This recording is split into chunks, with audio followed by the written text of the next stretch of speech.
You're listening to the Faeries and Folklore podcast by Ronel.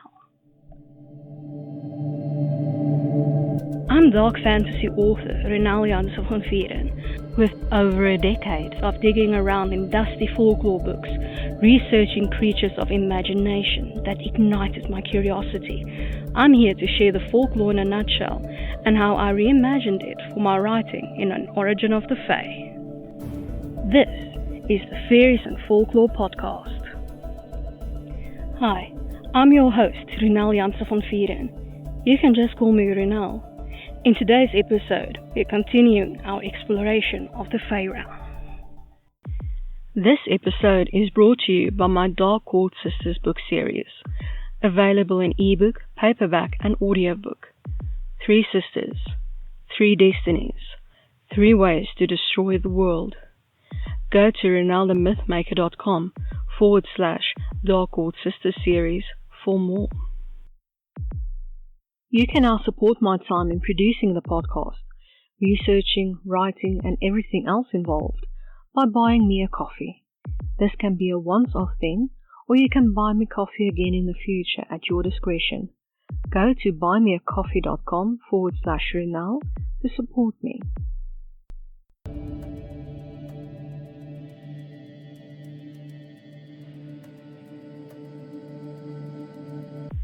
We're continuing our exploration of the Dark Fae.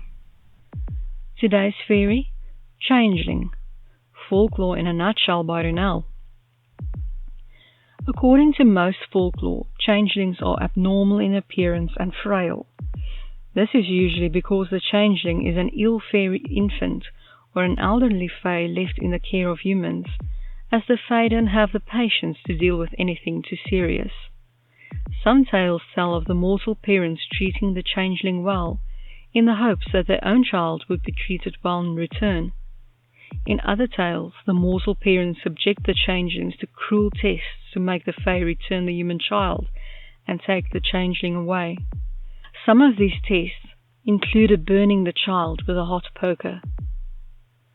So the human parents suspected that a child wasn't theirs, but a fae changeling, because of one of several reasons.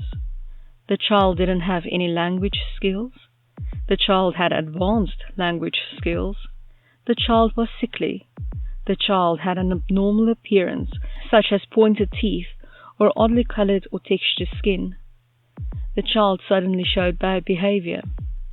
The child ate more than a child that size and age should be able to. The child becomes thin and ugly despite being taken well care of. There are other reasons, but these are the ones that pop up most often. With modern science, we know that there are reasons beyond a fairy kidnapping as to why some children don't speak at all, and why others have language skills beyond their years, while illness comes suddenly, why skin would discolor, why a child would suddenly act out. And we don't have to torture the child to make a change, unless we're in an uncivilized country, of course. In some tales, it is possible to get the child back safely. Do something odd that would make the changeling reveal itself, like cooking eggshells instead of eggs, and the changeling will remark on it when it shouldn't be able to speak yet, and the fae won't have a choice but to return the human child and take the changeling away. Another way is to confront the changeling with the real child, which would require traveling to fairy to retrieve the child yourself. I like the idea, though, that the fae simply take children away from humans who tend to act in a superior way simply because they love children and seldom have any of their own, leaving a stock in the place of the stolen child and then having it die in the crib with mimic SIDS, sudden infant death syndrome.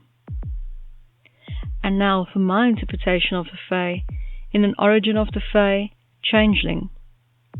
For the most part, changelings are only left when the fairy child is too ill to survive.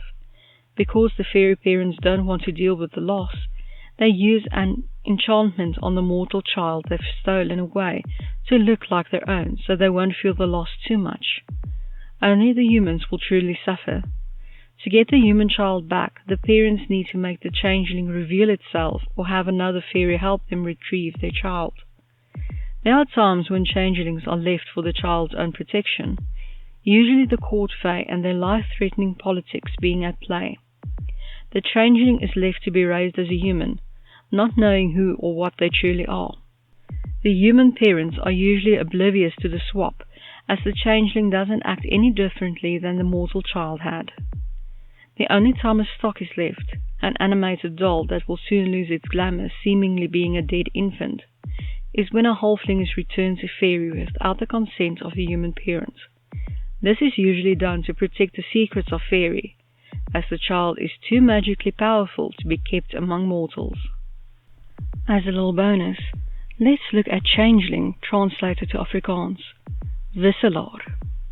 I hope that you've enjoyed this episode of the Faeries and Folklore podcast and that you've learned something new about fairy. Remember that you can get a transcript of this episode in the description.